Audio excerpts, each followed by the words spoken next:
Muito bem, amigos cabeças de gasolina, hoje a gente vai falar da mais nova treta que andou acontecendo na Fórmula 1, que é por causa da temperatura dos pneus e da pressão dos pneus, que a Mercedes estava dando migué e a FIA acabou de cortar as asinhas aí da Mercedes. A gente vai explicar tudo como que funciona, então seja muito bem-vindo. Bom, para já começar explicando por último o que aconteceu.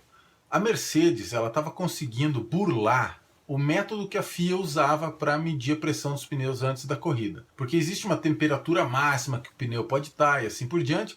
E o que a Mercedes estava fazendo era uma coisa muito engenhosa, muito trabalhosa e também muito cara, que era você aquecer os componentes desde a suspensão, passando pelos freios e pelas rodas do carro, fazendo com que tudo isso ficasse extremamente quente e com isso a pressão do pneu subisse. E quando a FIA ia lá mediu a pressão, parecia que estava normal, mas assim que o carro entrava em condição de corrida, sem esse superaquecimento intencional ali das barras de suspensão, dos freios e das rodas, o pneu acabava trabalhando numa pressão mais baixa.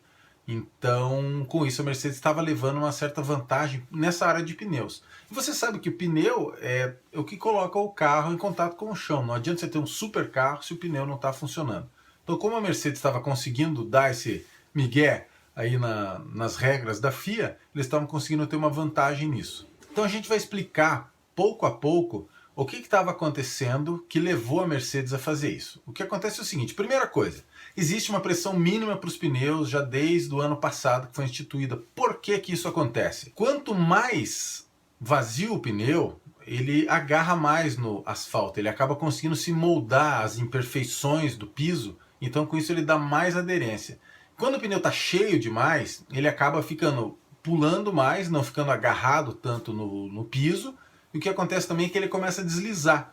E quando o pneu desliza, traz duas coisas muito ruins, que é graining, começa a formar, como diz o Luciano Burti, aquele macarrãozinho em cima do pneu, e o pneu pode até superaquecer a partir da superfície de contato no asfalto. Isso é muito ruim. Então as equipes elas tendem a deixar o pneu o mais vazio possível. Só que isso, o que acontece? Começa a flexionar demais o pneu e pode acontecer do pneu acabar cedendo, tendo uma falha catastrófica, que é o caso clássico lá do Vettel em Spa. Então assim, já desde o final do ano passado, a FIA e a Pirelli em conjunto vão lá e falam, ó, para essa corrida não pode o pneu estar mais murcho do que 21 libras por polegada quadrada, aquele PSI, que é o jeito que você mede a pressão nos povos aí que ainda usam esse tipo de medida, né?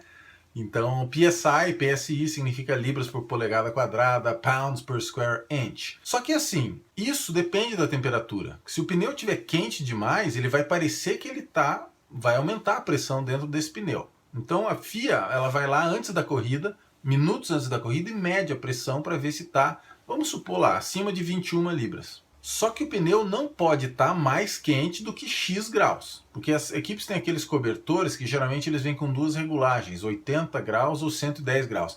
Então a FIA leva em conta isso na hora de medir a pressão. Se estiver acima da temperatura, a FIA considera que aquele pneu estava legal, que aquele carro estava ilegal. Isso inclusive foi motivo para a desclassificação do Felipe Massa no Grande Prêmio do Brasil em Interlagos. Ele foi retirado dos resultados finais porque a temperatura que estava no pneu dele era totalmente inaceitável. Então isso, por que você tem que medir a temperatura além da pressão? Porque senão a equipe deixa o pneu lá cozinhando, aí parece que a pressão tá boa, porque vai aumentando a pressão com a temperatura mais alta, mas na corrida o pneu vai andar meio murchão, entendeu?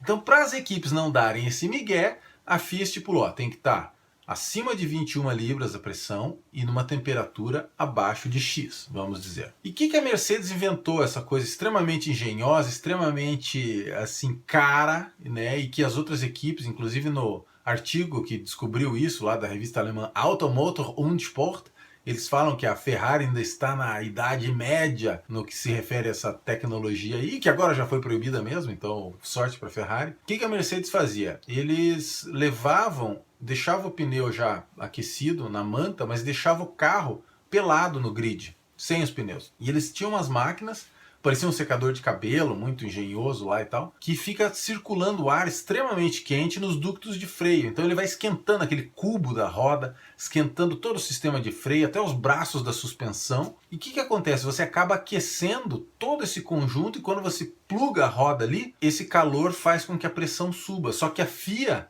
ela mede a temperatura ali na superfície do pneu.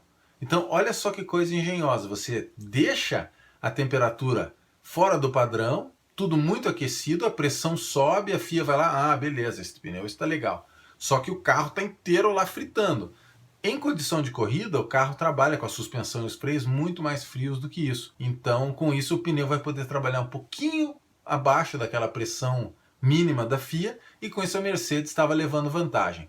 Então você vê como é uma coisa intrincada, envolve o mínimo conhecimento rudimentar de física para poder entender o que a Mercedes estava aprontando e qual foi a saída que a FIA, provavelmente a FIA leu, a revista alemã lá, Automotor und Sport, ou já estava também sabendo da treta. E o que a FIA fez foi simplesmente falar o seguinte, galera, eu vou medir a pressão nos pneus e a temperatura antes de vocês plugarem o pneu no carro. Então você tem que deixar o pneu ali do ladinho do carro, não pode parafusar o pneu ainda, eu vou lá e vou medir. Então, com isso, teoricamente, eles acabaram chovendo aí na parada da Mercedes, jogaram água no chope dos alemães, ingleses de Brackley e assim por diante. Vamos ver se isso vai dar alguma repercussão. Seria sempre bom se a Ferrari pudesse chegar mais perto, se a Red Bull pudesse chegar mais perto da Mercedes, porque as corridas sempre ficam muito mais divertidas, com mais equipes lutando pelos primeiros lugares. Então não deixe de curtir o vídeo, assinar o canal, seja do Boteco F1, Roda com Roda, Podcast F1 Brasil e assim por diante. A gente conversa de novo no próximo vídeo ou podcast. Um abração para todo mundo e até lá.